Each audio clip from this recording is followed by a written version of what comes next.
민주시민학교 수강생 여러분 만나 뵙게 해서 대단히 영광이고 또 반갑습니다. 오늘 이제 제가 이 강의를 본격적으로 수강하기에 앞서서 제 얼굴들 많이 보셨죠? 예, 실물이 훨씬 낫죠? 네. 제가 청와대에서 F4로 불렸다는 거 아십니까? 별로 안 믿기는. 제가 우리 대통령님, 그다음에 우리 임종석 비서실장, 조국 수석, 그다음에 접니다. 제가 뒤태가 조국보다 낫다는 평을 받았기 때문에 F4에 올라갔는데 별로 이렇게 수긍을 안 해주시더라고요. 오늘 제가 여러분께 강의를 드릴 내용은 문재인 정부의 청와대 1기 국민소통 전략입니다. 제가 왜 굳이 1기라는 표현을 썼냐면 청와대 소통 전략도 시대에 따라서 그때 상황에 따라서 바뀌기 때문입니다. 마침 제가 대통령 임기 60개월 중에 딱 20개월을 했습니다. 정확히 3분의 1을 했기 때문에 그 기간을 1기라고 표현을 하고 있고요. 2기 또는 3기의 앞으로의 소통 전략은 또 다른 차원에서 진행이 될 수도 있기 때문에 우선 제가 마무리했던 1기까지만 여러분들께 소개하는 걸로 그렇게 하겠습니다.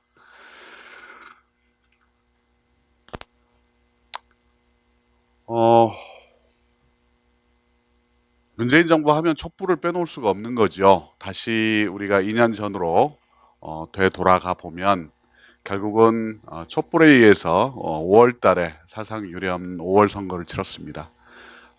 그거는 우리 국민들의 직접 민주주의에 대한 목마름이 있었다라고 생각을 합니다.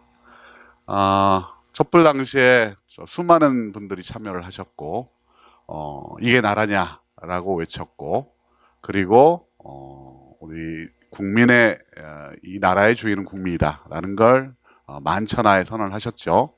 그래서 오늘 저희가 이 주의 있게 봐야 될 부분들은 디지털 세상에서 어떻게 시민들은 바뀌어가고 있느냐라는 것들을 좀 유심히 보셔야 될 것 같고요. 그것이 청와대의 1기 소통 전략과 어떻게 맞물려서 돌아가느냐라는 부분들을 보셔야 될 것 같고 또 초연결 사회에 살고 있는 우리는 얼마나 또 고립되어 있느냐라는 매우 모순적인 이야기를 할 겁니다. 그래서 그 이야기를 보시면서 과연 디지털 세상에서 우리 민주 시민이 어떻게 성장해야 되고 어떤 역할을 해줘야 되는가에 대한 문제의식을 제가 여러분께 던질 겁니다. 청와대 들어가 보시면 본관의 좌측면에 이렇게 굉장히 불이 안 켜지네요. 예. 본관에 설치된 촛불 그림이 있습니다. 이게 광장에서라는 촛불 그림인데 이목상 화백의 작품입니다. 이게 이 판넬 하나가 90 가로가 90 세로가 60이니까 이 108개로 이루어진 작품입니다. 그러니까 어마어마하게 길죠. 크고 그걸 다 이 청와대에 붙일 수가 없어서 벽이 없어서 78개만 가져와서 붙였습니다. 촛불과 탄핵에 의해서 집권한 문재인 정부는 정백에 있어서 우리 촛불은 존재의 이유입니다. 그래서 대통령께서도 이 촛불 그림을 빌려서 청와대에 설치를 했고요. 이 원래는 이제 가나아트 센터에서 이게 전시가 되던 작품이었는데 김정수 교수께서 가보시고 저 그림이 좋다고 이야기를 하시니까 대통령께서 그러면 청와대에 설치를 합시다라고 해서 재작년에 설치를 한 작품입니다. 그런데 촛불을 생각해 보면 참 의아한 생각이 들죠. 도대체 촛불 시위를 누가 주도를 했을까? 아시는 분 아마 정확히 기억하시는 분 없을 겁니다. 우리 촛불 시위를 주최한 쪽은 민중총궐기 투쟁본부였습니다. 그런데 생소하죠. 잘 기억이 안 나고 연인원 1680만 명이 참여한 이 시위의 주체가 불명확하다라는 거죠. 그런데 사상 최대 시위에도 불구하고 매우 평화롭게 이 집회가 이루어졌습니다. 저는 여기에 보이지 않는 손이 있다고 생각합니다. 보이지 않는 손, 그건 바로 네트워크입니다. 그래서 보이지 않는 손이 아니라 보이지 않는 선이라고 이야기를 합니다. 보이지 않는 선으로 모두 다 연결되어 있기 때문에 우리는 무엇을 해야 될지, 그 다음에 어떻게 해야 될지를 알고 있는 겁니다. 예전에 제가 학교를 다닐 때 시위를 좀 했습니다. 우리 뭐 광화문이든 아니면 저 퇴계로든 가리봉오거리든 가서 시위를 하게 되면 반드시 주동자가 나와야 됩니다. 주동이 나와서 피라고 하죠. 페이퍼라고 하는데 피를 뿌리고 노래를 불러야 그 다음부터 시위가 시작이 됩니다. 나머지 사람은 아무도 모릅니다. 장소만 알려질 뿐이지 거기서 본인들이 누가 주동인지 누가 어떤 학생들이 참여하는지를 전혀 모릅니다. 그냥 현장에 갔다가 주동이 뜨면 그때부터 시위가 시작되고 그 다음에 이제 경찰에 끌려가고 뭐 하는 이런 패턴이 반복이 됩니다. 그래서 과거의 시위는 주동과 대중이라는 매우 수직적인 이 관계가 있었습니다. 근데 지금은 이제 그게 없어진 거죠. 촛불은 모두 수평적입니다. 이 수평적 관계를 가능하게 해준 건 네트워크의 힘이라고 저는 말씀드리고 싶습니다.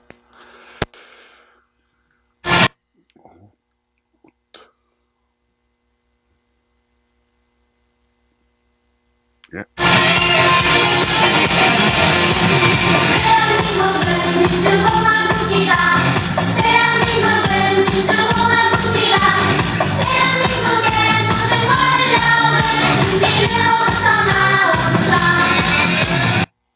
예, 대한민국의 모든 권력은 국민으로부터 나온다. 이게 우리 촛불 정신이라고 할 수 있습니다.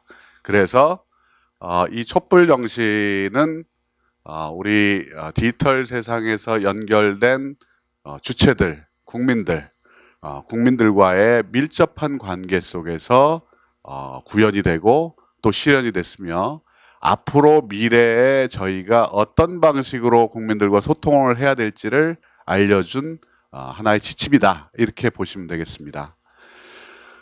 그래서 우리 이 디지털 시대의 국민들은 이제 연결된 주체로서의 참여욕구가 강한데 당연히 이분들은 홍보의 대상이라고 볼 수가 없습니다. 홍보라는 건 그런 거죠. 내가 알리고 싶은 걸 일방적으로 그분들의 귀 속에다가 또는 눈앞에 보여주는 거죠. 그런데 이분들은 그냥 홍보의 대상이 아닙니다. 그래서 과장 광고를 해도 먹히지가 않습니다. 깨어있는 시민들이 돼 있는 거죠. 이분들은 홍보의 대상이 아니라 소통의 파트너로서 저희가 인정을 하고 그분들의 참여를 통해서 저희는 파트너들과 함께 소통을 해 나가야 된다는 겁니다. 그래서 저희 문재인 정부 1기에 홍보수석실은 딱 하루 존재했습니다. 제가 2017년 5월 11일 홍보수석으로 임명이 됐습니다. 그러나 다음 날 홍보수석이 아니라 국민소통수석이다 라고 해서 이름을 바꿨습니다. 그러면 디지털 시대의 국민을 조금 더 면밀하게 한번 관찰을 해보기로 하겠습니다. 어떤 사람들인지. 제가 아까 말씀드렸지만 참여라는 부분들이 굉장히 우리 앞으로 소통 전략과 밀접하게 연관이 돼 있다고 말씀드렸습니다. 제가 2017년 3월부터 우리 문재인 캠프 SNS 본부장으로 들어와서 이제 선거 운동을 했습니다. 그때 여러분 기억하시죠? 문재인 1번가. 네, 문재인 1번가 기억하실 겁니다. 그리고 뭐 파란을 일으키자. 뭐 이런 선거 운동 기법이 있었습니다. 이 선거 운동 기법의 가장 중요한 핵심은 참여였습니다. 국민들이 참여해서 국민들이 필요로 하는 정책을 꼽고 그 정책에 투표를 하고 자기가 이 좋아하는 정책들을 일반 다른 친구들이나 동료들한테 SNS를 통해서 온라인을 통해서 전파하는 그런 방식이었습니다. 그래서 많은 문재인 정부의 정책적 기조가 큰 부분부터 작은 데까지 이렇게 자연스럽게 형성이 될 수 있는 그런 과정이었습니다. 파란을 일으키자도 마찬가지였습니다. 파란을 일으키자는 파란색 페인트로 파란 1번을 쓰는데 그게 처음에 원본입니다. 근데 이게 온라인으로 들어가더니 많은 변형들이 이루어집니다. 그래서 뭐 지팡이 모양의 방식, 뭐 그다음에 뭐 하여튼 여러 다양한 파란을 일으키자의 캠페인이 국민들과 함께 이루어졌습니다. 그 캠페인은 이제는 주체가 혼자 하는 것이 아니고 국민들과 같이 하는 게 일반화됐습니다. 그래서 앞으로 여러분들이 내년에 저도 뭐 어떤 일을 하게 될 때 이런 방식들이 많이 활용이 될 거라고 생각을 합니다. 그런데 이것이 선거운동 과정에서만 끝난 게 아니고 집권을 한 이후에 저희가 청와대에 들어가서 만든 게 국민청원입니다. 국민청원도 역시 마찬가지죠. 단순히 우리가 이 국민들한테 이걸 무언가를 해야 됩니다라고 이야기를 하는 게 아니라 국민들이 아래에서부터 위로 아젠다를 끌어올려서 만들고 거기에 여론을 형성시켜주는 굉장히 중요한 상징적인 하나의 제도라고 보여집니다. 이런 방식이죠. 그래서 국민들과 같이 무언가를 만들어가는 거에 어떻게 더 잘 만들고 또 이를 바탕으로 국민들에게 대통령님의 진정한 모습, 진정성을 전달해 줄 것인가, 그리고 그분들의 의견을 받아서 어떻게 정책에 반영할 것인가가 매우 중요한 저희의 과제였습니다. 이제 여기 이제 페이스북으로 연결돼 있는 세상을 그린 건데요. 정말 뭐 빽빽하게 세계는 다 이제 연결돼 있습니다. 우리는 이걸 초연결 사회라고 얘기합니다. 단순히 페이스북 하나만 이제 연결돼 있는 거지요. 사실은 훨씬 많죠. 인스타그램을 통해서든 트위터를 통해서든 아니면 뭐 각종 소셜 메시징 서비스를 통해서든 다 연결돼 있습니다. 제가 한 가지 여러분들께 한번 문제를 내볼까요? 작년 11월 24일과 11월 22일에 굉장히 상징적인 사건이 있었습니다. 우리의 일상이 멈췄다. 이런 정도의 언론에서 표현을 했던 사건입니다. 11월 22일에 벌어진 사건은 AWS, 아마존 웹 서비스, 그러니까 기업들에게 클라우드 서비스를 제공하는 아마존 웹 서비스의 서버가 1시간 25분 동안 중단이 됐던 사건이었습니다. 그리고 11월 24일은 여러분들도 잘 아시는 KT 아현동 지점 화재 사건이 벌어졌습니다. 그 순간 어떻게 됐죠? 다 멈추는 거죠. 모든 일상이 다 멈춥니다. 이게 휴대폰을 쓸 수가 없습니다. 그러면 그 순간부터 여러분들은 단절이 연결이 끊어지게 됩니다. 여러분들은 그냥 끊어진 단말기가 돼버리는 겁니다. 연결되지 않으면 존재하지 않는 사회에서 연결이 끊어진다는 건 그야말로 일상과 생활과 모든 것이 다 중단된다는 겁니다. 대혼란이 벌어졌죠. AWS가 우리나라에서 가장 점유율이 높은 기업형 클라우드 서비스 프로바이더입니다. 근데 여기가 멈추니까 기업들이 멈춥니다. 이렇게 우리는 연결된 사회에 살고 있고, 이 연결된 사회에서 인간은 단순히 사람과 사람 간의 연결뿐만 아니라 사람과 기계, 기계와 기계가 돼 있는 초연결 사회의 한 부품이다. 이렇게도 보실 수가 있는 겁니다. 뭐 초연결 사회에 대해서는 많이들 이야기를 들으셨을 겁니다. 이제 초연결 네트워크, 5G를 중심으로 한 초연결 네트워크가 이제 사물, 그 다음에 사람과 사람을 연결시키는 가장 첨단에 설 것입니다. 그리고 여기에 이제 지능화까지 합쳐져서 AI가 점차적으로 모든 디바이스를 지배하게 될 거라고 생각을 합니다. 또 하나는 콘텐츠를 지금까지는 일방적으로 생산하는 사람들이 별도로 정해져 있었습니다. 언론, 미디어, 그 다음에 정치인, 이런 분들이 콘텐츠를 주로 생산하고 아젠다도 생산을 했죠. 근데 이제는 그게 아닙니다. 굉장히 개인이라도 자기가 컨텐츠를 만들고 싶은 사람들은 유튜브를 통해서 또는 여러 가지 SNS를 통해서 컨텐츠를 다 만들어냅니다. 그리고 언론이 오히려 이 일반인들이 만든 컨텐츠를 보고 그걸 기사로 쓰는 사회가 됐습니다. 완전히 바뀐 거죠. 그러다 보니까 일반 국민들을 우리는 프로슈머라고 이야기를 합니다. 컨텐츠를 생산하기도 하고 소비하기도 하는 소비자이자 생산자라는 이야기를 오래전부터 써왔습니다. 선택된 자들만이 컨텐츠를 생산하는 게 아니라 모든 사람들이 다 컨텐츠를 생산할 수 있는 능력을, 그 다음에 방식과 수단을 보유하고 있는 겁니다.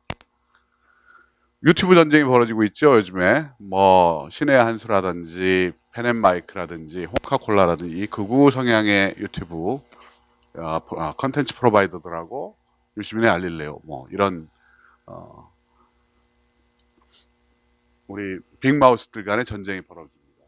이분들만 있는 게 아닙니다. 다양한 크리에이터들이 등장하고 있습니다. 크리에이터들이란 자기 스스로 개별적인 독특한 컨텐츠를 생산하는 사람들입니다. 제이플라, 구독자가 1000만입니다. 제이플라의 수익은 어마어마할 겁니다. 우리 게임 대도서관, 여기도 뭐 몇백만이죠. 그 다음에 방망래 할머니도 아시죠? 방망래 할머니도 엄청난 영향력을 가진 우리 크리에이터입니다.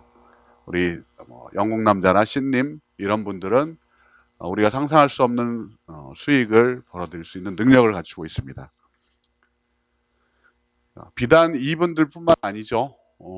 더 나아가서 이제 여러분들도 언제 어디서든 유튜브의 스타가 될 수 있는 그런 역량을 가지고 계십니다.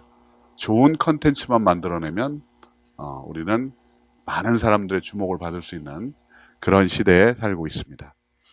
그래서 이런 이제 변화된 환경에서 청와대는 그럼 어떻게 국민들하고 소통을 해야 되느냐의 고민들을 할 수밖에 없었습니다. 우선은 청와대도 플랫폼이 돼야 된다. 플랫폼이란 건 기본적으로 많은 사람들이 와서 서로 거래하고 정보를 주고받으며 놀고 웃고 하는 곳입니다.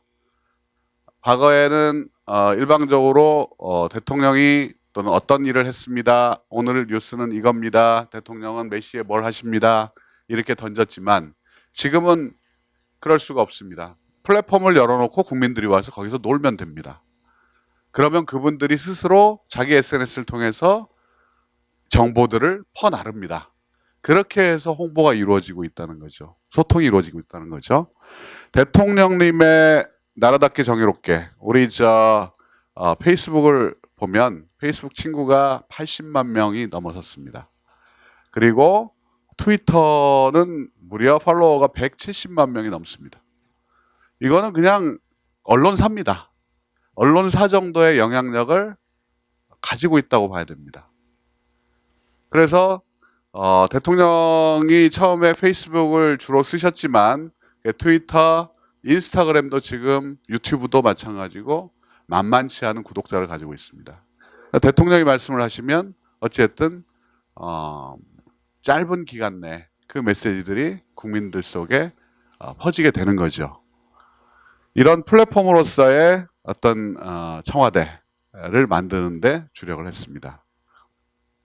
어떤 의견이든 국민들이 의견을 표출할 곳이 필요합니다. 그리고 당장 해결할 수 없는 청원이라도 장기적으로 법 제도를 개선할 때 참고가 될 것입니다. 예, 문재인 정부의 1년을 상징하는 것으로 이른바 촛불 정신을 살린다는 취지에서 나온 국민청원. 예. 우리 여러분들 잘 아시는 국민청원 이번에 아주 그 위력을 유감없이 발휘를 했었죠. 국민청원은 사실은 저의 작품이라고 감히 이야기를 드릴 수가 있을 것 같은데 반론을 제기하는 분도 있을 것 같습니다. 일단 게시판을 청원 게시판을 만들자고 제가 얘기를 했습니다. 내부에서 반론이 있었습니다. 게시판 잘못 만들면 다 망한다. 아고라의 추억이 있습니다. 아고라를 만들었는데 아고라를 이 아고라를 만든 쪽에서는 절대 통제를 못합니다. 그냥 아고라 게시판을 만들어 놓는 순간부터 알아서 갑니다. 그냥. 그래서 우리 그 당시에 다음이죠. 다음에 경영진들이 어마어마하게 아고라 때문에 고민들을 했습니다. 이거는 회사 입장에서는 오히려 리스크가 된 겁니다. 그런데 우리 이 청원 게시판을 열자고 하니 안에서는 저거 열어서 과연 우리가 저걸 감당할 수 있으며 저 답변을 제대로 우리가 할 수 있으며 도대체 얼마나 많은 청원들이 들어올지를 우리가 알 수가 없는데 어떻게 해야 됩니까? 해서 고민들이 많았습니다. 회의도 많이 했고요. 아까 대통령께서 저 이야기를 하신 건 사실은 그 당시에 국민청원에 대한 일종의 부정적인 인식도 우리 내부에서 나왔기 때문입니다. 부정적인 인식은 그런 겁니다. 예를 들어 가지고 개별적인 사건에 대해서 이 사람들을 엄중히 처벌해 주세요. 라는 이런 방식입니다. 이건 사실 저희들이 개입할 수도 없는 부분이기도 한데, 그런데 그런 쪽에 많은 분들이 동의를 하시고 참여를 해주시니까 이 사건에 어떤 식으로 답변을 할 수밖에 없는 겁니다. 그렇게 가면 이게 우리 사법적인 절차에 어떤 영향을 미치는 거 아닌가, 이런 고민들을 많이 했습니다. 거기에 대해서 대통령이 아까 답변을 하신 겁니다. 그런 창구가 필요하고 또 그것이 우리 민주주의의 발전을 위해서 긍정적인 역할을 한다. 일부 부정적인 부분도 분명히 있다. 그렇게 말씀을 하시면서 정리를 하신 내용입니다. 처음에 도대체 몇 명의 동의를 받으면 우리가 직접 답변을 할 것인가도 고민이 많았습니다. 그래서 우리 백악관의 위더피플이라는 비슷한 제도가 있습니다. 저희가 벤치마킹을 했는데요. 그 벤치마킹을 하면서 위더피플이 10만인데 우리는 몇 만으로 해야 이게 적절할까를 고민했는데 제가 20만을 주장을 했습니다. 우리나라 사람들은 미국 사람보다 뜨겁다. 그리고 그 연결성이 훨씬 더 높다. 미국의 인구가 많긴 하지만 우리 국민들의 뜨거움을 아마 그쪽이 이기지를 못할 것이다. 그래서 20만으로 했는데 제가 보기엔 가장 적절한 수준이었던 것 같습니다. 20만을 해서 지금까지 90개가 넘는 답변을 했습니다. 적어도 국민청원은 아까 제가 말씀드린 것처럼 위에서 아래로가 아니라 아래에서 위로 아젠다를 만들어내고 그 아젠다를 중심으로 국민들이 의견을 나눌 수 있는 굉장히 좋은 플랫폼으로 성장을 했습니다. 청와대 홈페이지 방문자 수는 월간 900만인데 여기는 약간의 허수가 있습니다. 왜냐하면 국민청원이 대부분이기 때문입니다.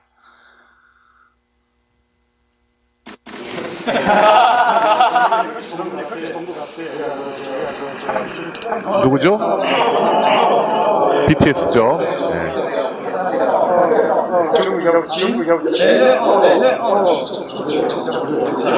그러면 이 기회를 생각하면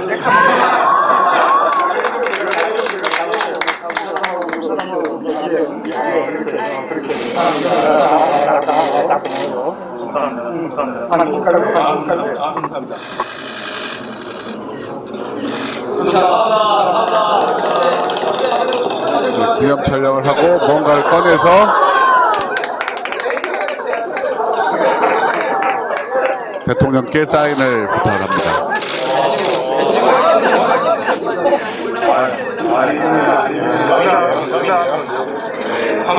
감사합니다. 오늘 10월 14일입니다, 대통령님. 감사합니다. 예, 저 대통령께서 서명을 하신 사인을 하신 이게 안 들어갑니다. 이게 바로 문재인 시계입니다. 이게 요 문재인 시계. 안 보이나? 감사합니다.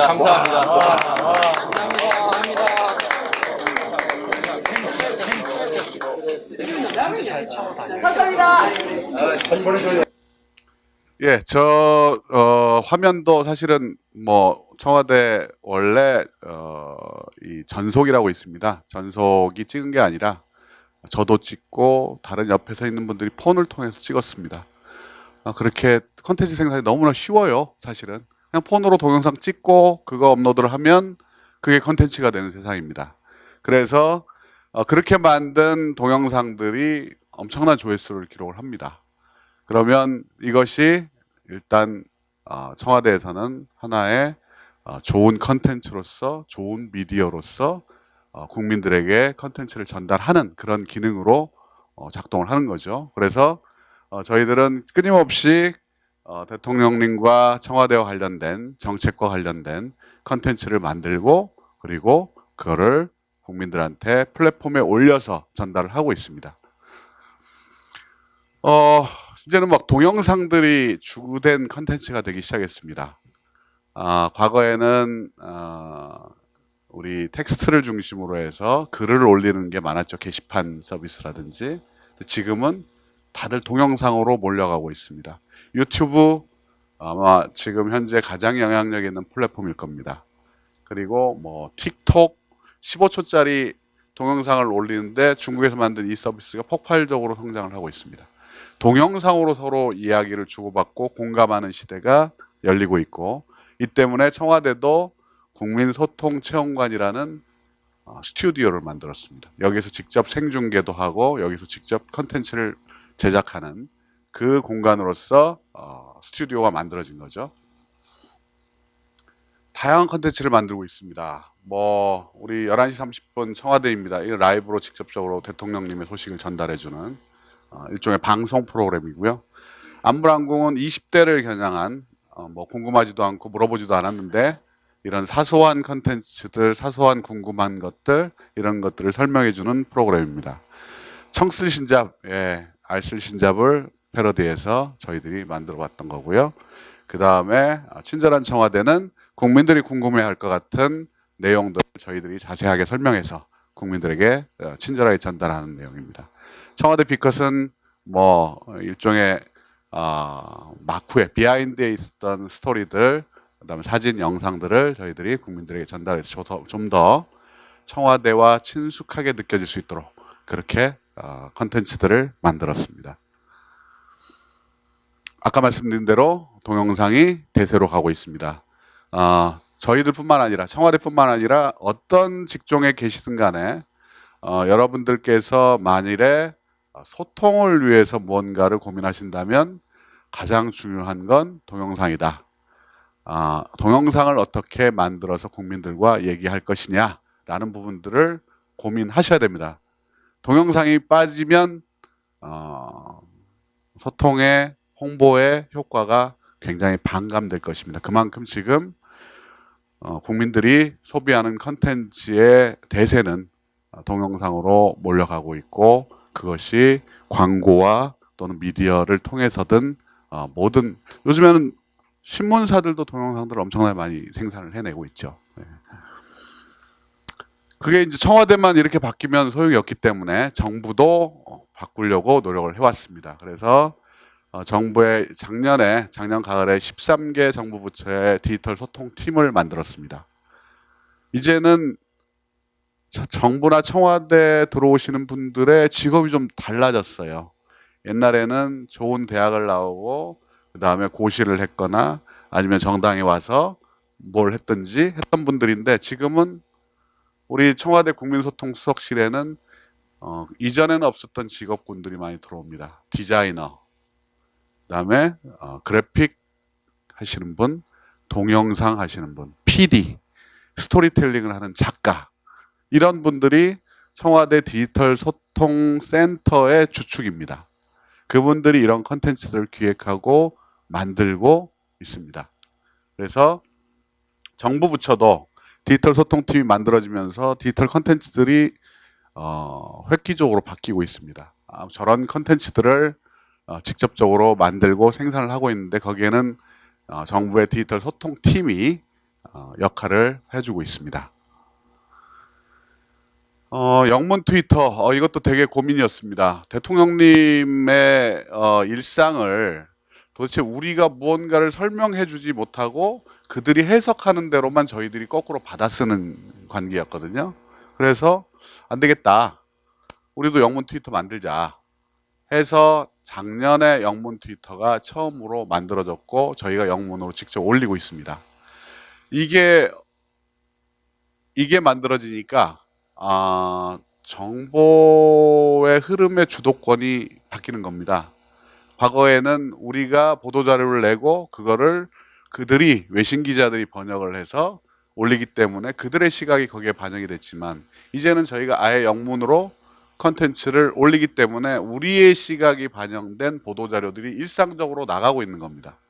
그래서 지금 저희 트위터 영문 트위터에 지난달까지 21,700명이 팔로우를 했는데 요게 이 대부분이 어떤 분들이냐면 외신 기자 아니면 한반도 문제를 전공하는 전문가들입니다.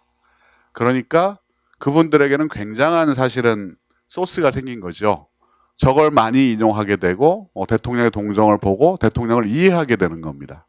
그래서 영문 트위터는 생각보다도 훨씬 큰 효과를 지금 보고 있다고 생각합니다. 대통령이 영문 트위터에 뭔가를 올리면 반나절도 안 돼서 미국 저 시골에 신문사까지 이 정보가 연결되고 그리고 릴리스가 됩니다. 그만큼 빠른 시대에 저희가 살고 있는 거죠. 그러면 또 고민이 있죠.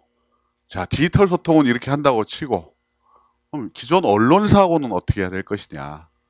이게 참 큰 문제입니다. 사실 제가 디지털 소통 센터를 만들고 디지털 소통 팀을 만든 이유는 여기서 미디어라는 얘기는 굉장히 좁은 의미의 신문과 방송을 이야기합니다. 미디어와 디지털 소통을 어떻게 균형 있게 끌고 갈 것이냐에 대한 고민이었습니다. 아시다시피 미디어는 상당히 기울어진 운동장이죠. 저희한테 그렇게 크게 유리한 구도가 아닙니다. 따라서 대통령이 직접 소통할 수 있는 국민들과 직접 소통할 수 있는 창구를 만들지 않으면 저희는 굉장히 어려워질 거다라고 생각을 했기 때문에 디지털 소통을 그만큼 강조를 했고 우리의 비중을 50대 50 올드 미디어와 뉴 미디어는 50대 50이다. 이렇게 보고 전략을 세웠던 겁니다. 그런데 한쪽 날개에서 올드 미디어는 여전히 영향력을 행사하고 있습니다. 그리고 우리는 그 올드 미디어에 무시할 수가 없습니다. 전체적으로 올드 미디어는 여전히 내리막길을 가고 있습니다. 신문, 방송, 신문은 지금 10가구당 1가구가 신문을 볼까 말까 한 상황이 됐습니다.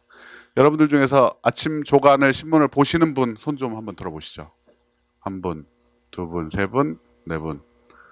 예, 여기 계신 분들 100여 명 되시는 것 같은데 4분 정도가 신문을 보신다고 하셨습니다. 그리고 저녁 때 8시 뉴스 또는 9시 뉴스를 보시는 분 한번 손 한번 들어보실까요? 여전히 꽤 많습니다. 한 20-30분 되시는 것 같습니다. 포털 통해서 뉴스 소비를 하시는 분 주로 제일 많고요. 예. 그리고 SNS를 통해서 친구들이 나에게 추천해주는 뉴스만 본다. 손 들어주실까요? 3분. 예, 계시고요. 예, 그렇습니다. SNS를 통해서 소비를 하는 비중들이 조금씩 늘고 있습니다. 주로 이제 젊은 층들을 중심으로 해서 어디 가서 뉴스를 정독을 하거나 하지 않고 누가 이거 재밌어 라고 보내주면 그 뉴스를 보는 그런 방식이죠.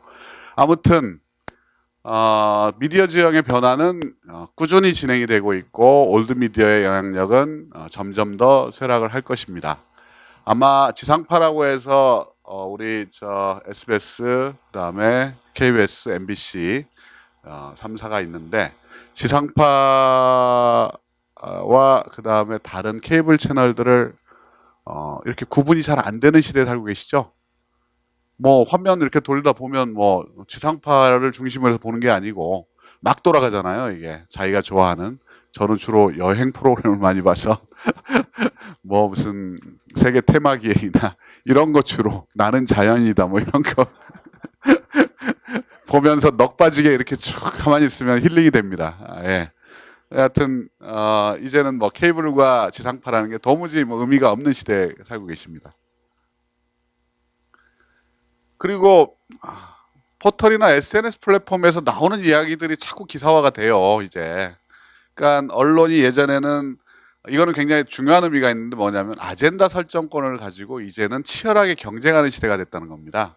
옛날에는 언론이 써주면 그게 기사고 그게 관심이고 그게 모든 사람들의 흥미거리가 됐고 저녁에 소주 마실 때 그 얘기를 주로 했었죠. 근데 지금은 그게 아닙니다. 언론과 그 다음에 아까 말씀드렸던 크리에이터들과 그 다음에 1인 미디어와 이런 분들이 치열하게 아젠다를 끌고 가기 위해서 각축을 벌이고 있는 시대에 살고 계십니다. 그래서 당연히 언론 입장에서는 야 이게 자기들이 옛날에 이건 기사를 쓰면 이게 다 아젠다가 됐는데 아젠다를 어느 신문이 써도 아젠다가 안 되는 거예요. 지금은 조선일보가 무슨 기사를 썼는지를 모릅니다. 사실은 안 보기 때문에. 그렇죠? 그걸 보시는 분들은 아마 민주당에 있는 대변인실이 열심히 볼 겁니다. 그래서 민주당에 있는 이 민주당사 대변인실, 그 신문을 보는 대변인실과 자유한국당의 신문을 보는 대변인실이 열심히 본 분들끼리 서로 싸우는 겁니다. 그걸 가지고. 그런데 일반 국민들은 사실은 신문이 뭘 쓰든 이미 영향권 밖에 있습니다. 신문이 혼자 단독으로 기사를 쓴다고 해도 그게 이슈화가 안 됩니다. 제가 예전에는요, 제가 동아일보에 있을 때는 동아일보가 일면 톱을 쓰면 그날 하루의 기사는 동아일보였습니다. 조선일보가 쓰면 조선일보 기사로 하루의 테마가 다 이루어졌습니다. 지금은 전혀 그게 안 됩니다. 그런데 여전히 언론은 정보 접근권을 가지고 있습니다. 출입기자 제도가 있잖아요. 출입을 하면 아무래도 일반인들보다 훨씬 더 좋은 정보를, 가까운 정보를 듣죠. 더 친밀하게. 이거는 굉장히 중요한 권리이죠. 이걸 바탕으로 해서 기사를 쓰는 거고요. 그래서 1인 미디어와 기성 언론이 가장 큰 차이를 보이는 건 바로 정보 접근권입니다. 초기 단계에서 의제 설정이 가능해집니다.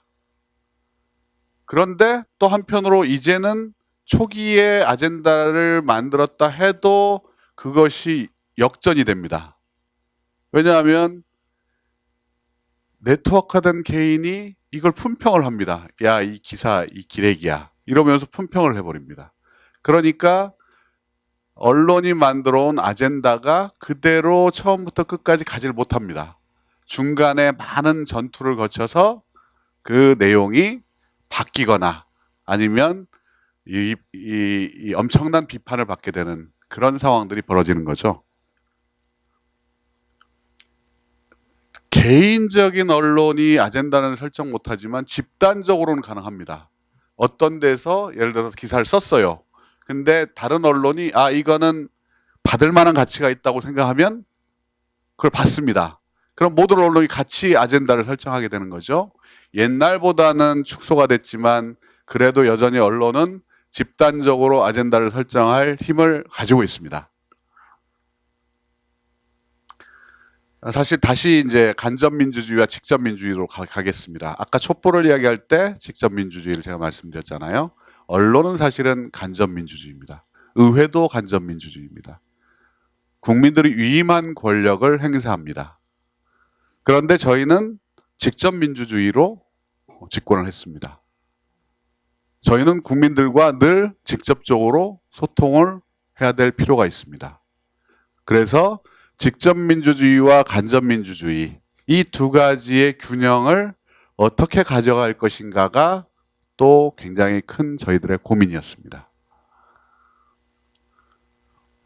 제가 옷을 좀 벗고 해도 되겠죠? 네, 덥습니다.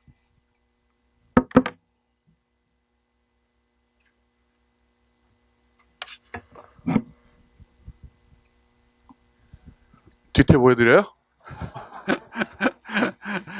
초연결 사회라고 제가 아까 말씀드렸습니다. 근데 초연결 사회 연결이라는 게 우리한테는 정말 좋은 무기들이 될 수 있는 힘을 갖게 되지만 한편으로 점차 연결된 사람들이 집단화되고 또 진지화되고 고립화됩니다. 굉장히 역설적인 일들이 이제 벌어지고 있습니다. 이미 이제 매스미디어는 우리가 더 이상 찾아볼 수 없다. 매스미디어는 사망했다라는 선언들이 계속해서 나오고 있습니다. 왜냐? 같은 뉴스를 보지 않기 때문이죠. 아까 뭐 신문도 보시고 방송도 보시고 포털도 보시고 SNS도 보신다고 했는데 이제 보는 뉴스들이 점점점 달라지고 있습니다. 여러분들 네이버 개편된 거 아시죠? 어떻게 하십니까? 네이버를 어떻게 보십니까? 아마 언론사가 뉴스에선 제일 먼저 등장을 할 텐데 언론사별로 설정을 하고 계십니까? 예. 그러면 각자의 입맛에 맞는 언론사를 보시겠네요. 예, 그게 이제 개인화가 되고 있는 거죠. 제가 네이버에 있을 때 제일 큰 고민은 네이버 메인이 가진 영향력이 너무 크다는 거였습니다. 하루에 3천만 명이 이 네이버를 들어옵니다. 네이버 메인의 뉴스를 소비하는 사람만 1,500만입니다. 그러면 어떤 언론보다도 영향력이 막강해졌다는 거죠. 그래서 네이버 메인에 한 줄을 거는 건 어마어마한 리스크를 감안하고 감내하면서 걸어야 됩니다. 왜냐하면 언론사는 언론사대로 야, 왜 우리 뉴스를 안 몰아주고 다른 경쟁사의 이 뉴스를 걸었냐 이렇게 비난을 하고요. 정당에서는 야, 왜 우리한테 불리한 뉴스를 걸었느냐 메인에 배치했느냐 이 편집권 때문에 어마어마한 스트레스를 받습니다. 매일. 그러니까 네이버가 선택한 게 바로 그러면 개인이 알아서 선택하세요. 언론사를 선택하시고 보세요. 이렇게 바꾼 겁니다. 그래서 이제는 자기의 친구와 내 친구와 내가 같은 뉴스를 보고 있다고 자신할 수가 없습니다. 모아지지 않습니다. 매스미디어라고 이야기할 만한 내용들이 지금까지는 신문과 방송이었는데 이미 신문과 방송은 이제 조각조각 나눠지고 개인화돼서 소비되는 방식으로 가고 있습니다. 유튜브의 추천 알고리즘 이 문제가 좀 심각한데요. 사실은 유튜브를 보시면 자기가 봤던 컨텐츠와 유사한 컨텐츠를 지속적으로 추천을 해줍니다. 그러니까 그 사람은 자기도 모르게 자기 세계의 컨텐츠 속으로 계속 빨려 들어갈 수밖에 없는 거죠. 지금 유튜브에 이제 이 일부 우경화 문제가 굉장히 심각하게 나오고 있는데요. 그분들도 자기들만의 컨텐츠를 보면서 확증 편향의 현상들이 나타납니다. 점점 더 이건 뭐 객관적인 사실이 아니라 내가 믿고 싶은 것만 보는 현상들이 나타나는 거죠. 그래서 설득이 안 됩니다. 이게 이 얘기를 나누다 보면 자기는 그것만 믿고 있습니다. 그거에 대해서 반론을 펴는 건 보고 싶지가 않습니다. 다 같이 보는 뉴스가 점점 없어지고 있고요. 그 다음에 친구가 추천한 뉴스를 소비하면 더욱더 그런 현상이 가속화되겠죠. 그리고 우리 젊은 층들은 10명 중에 6명이 포털 뉴스도 이제 안 본다고 합니다. 그래서 20대들은 아예 포털 뉴스도 안 보고 유튜브에서 제 아들만 봐도 알거든요. 제 아들의 뉴스를 소비하는 방식은요. 게임 커뮤니티에 들어가서 거기서 누군가가 이야기하는 걸 듣고 뉴스를 소비합니다. 포털도 안 봅니다. 그러면 어디서? 젊은 층들은 내 커뮤니티에서만 이 뉴스를 소비합니다. 거기서 컨텐츠를 보고요. 그러니까 어떻게 됩니까? 점점 더 고립된 어떤 진지 속으로 사람들이 다 모이게 되는 거죠. 자기 좋아하는 사람들만 모이게 되는 거죠.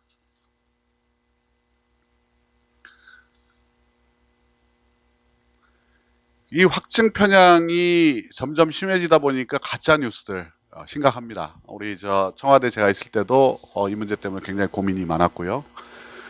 뭐 문재인 침해설, 쌀 퍼주기설, 이낙연 총리 대북 찬양설, 얼마 전에는 산불 났는데 대통령이 기자들하고 낮술을 먹었다. 뭐 이런 가짜 뉴스 때문에 민주당이 고발을 하기도 했습니다만 대통령은 낮술 절대 드시지 않습니다. 예. 그리고 기자들하고 술도 잘 안 드십니다.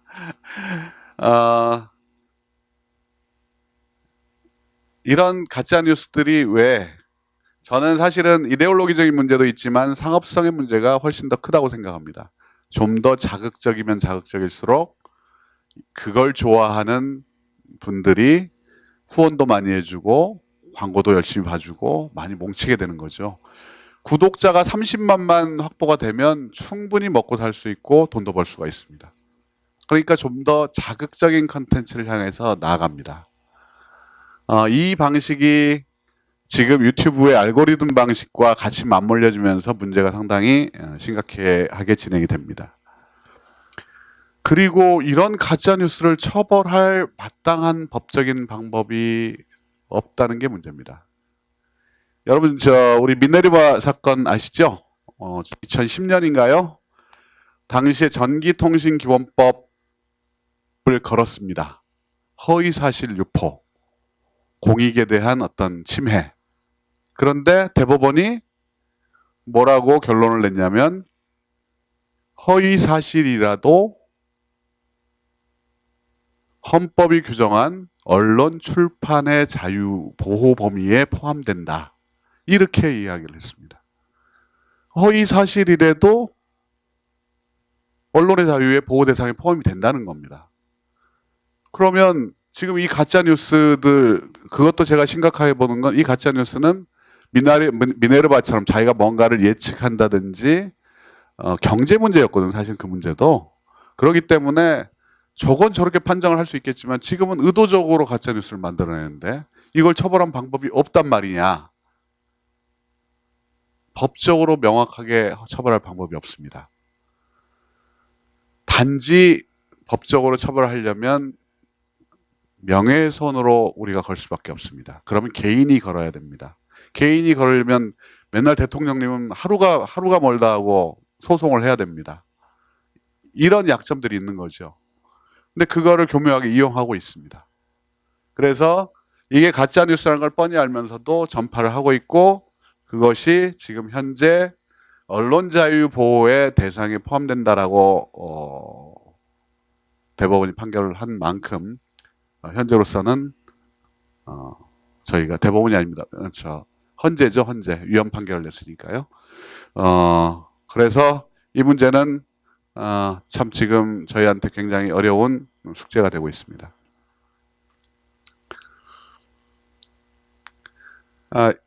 가장 위기에 처한 부분들은 바로 이런 가짜뉴스와 확증 편향이 심해질수록 공론장이라는 게 없어진다는 겁니다. 사실 예전에 우리는 아고라에서도 뛰어놀았고 어느 게시판에서든 공론들을 형성을 같이 많이 놀았습니다. 근데 같이 모이는 공간들이 점점 없어지고 다세대에 따라서 자기들이 보는 콘텐츠들이 나눠지기 시작하는 거죠. 지난번에 그 3월 달에 우리 어떤 분이 신문에 칼럼을 쓴 내용인데요. 유튜브에 대해서 쓴 내용입니다. 유튜브가 평범한 뉴스를 소비한 사용자에게 보역을 막론하고 더 극단적인 동영상을 추천해주고 있다는 겁니다. 예를 들어서 이런 거죠. 여성 혐오 문제 등 진보적 의제의 영상을 시청을 하면 나중에는 페미니즘을 비난하는 영상이 추천된다든지 최저임금 인상에 긍정적 영향을 다룬 영상을 시청하다 보는데 최저임금 인상에 반대하는 보수의 영상이 나온다든지 그 알고리즘은 유튜브가 일부러 보수 우익을 강화시키기 위해서가 아니라 더 자극적인 뉴스를 다음에 보여주도록 알고리즘을 만들다 보니 더 자극적인 보수 우익의 목소리들이 반영이 되는 거 아닌가 그렇게 생각을 합니다. 아까 말씀드렸습니다. 이제 공약을 어떻게 나눠서 할 것이냐. 소셜미디어에 익숙해진 고령세대, 동료 집단 속에 숨는 젊은 세대. 청와대의 세대별 대응 전략이라는 게 지금 필요한 상황입니다. 이제 결론을 향해서 가보시죠. 그럼 과연 이 디지털 세상은 누가 지킬 것인가? 이렇게 쪼개지고 이렇게 진지화되고 그 속에서 숨어있는 이런 분들을 어떻게 설득해내고 어떻게 공론을 만들어낼 것인가. 결국은 디지털에 대해서 잘 훈련이 돼 있고 비판의식을 가진 시민들이 연대해야만 이 어려움들을 극복할 수 있고 공론장들을 복원해낼 수 있다는 겁니다. 이번에 국민청원이 가장 중요한 그런 사례라고 저는 생각을 합니다. 자유한국당 정당 해산 청원이 지금 100만인데 지금 오늘 아침에 180만까지 갔더라고요. 뭐 국민청원 역사상 뭐 가장 많은 숫자의 국민들이 동의를 해주셨습니다. 이렇게 진지화되고 있지만 결국 깨어있는 시민들을 통해서 아젠다가 만들어질 수밖에 없고 초기 단계에서 그 아젠다를 끌어올리려면 그분과 연대에 있는 시민들이 공감해주고 힘을 실어주는 길밖에는 없다는 겁니다. 국민청원은 그런 의미에서 우리 민주 시민들이 본인들의 의사를 아래에서부터 위로 올리는 굉장히 중요한 플랫폼의 역할을 하고 있습니다. 국민청원뿐만 아니라 어떤 다른 플랫폼에서도 여러분들이 서로 개인의 범주에서 끝나는 게 아니라 연대 의식으로서 뭉치고 디지털에서 어떤 이슈든 문제의식을 가지고 그 문제를 풀어야 된다고 생각했을 때 여러분들이 그거를 국민청원만큼 이슈화시킬 수 있고 만들어낼 수가 있다는 겁니다. 서로 보이지 않고 알지는 못하지만 공감하고 있는 깨어있는 다수가 결국은 이기고 이 시대를 이끌어 갈 거라고 생각합니다. 그래서 우리 오늘 교육을 받고 계시는 우리 민주 시민 여러분들의 역할이 결국 우리나라 민주주의를 지키는 근간이자 힘의 원천이다. 이렇게 말씀드리고 오늘 강의를 마무리하겠습니다. 감사합니다.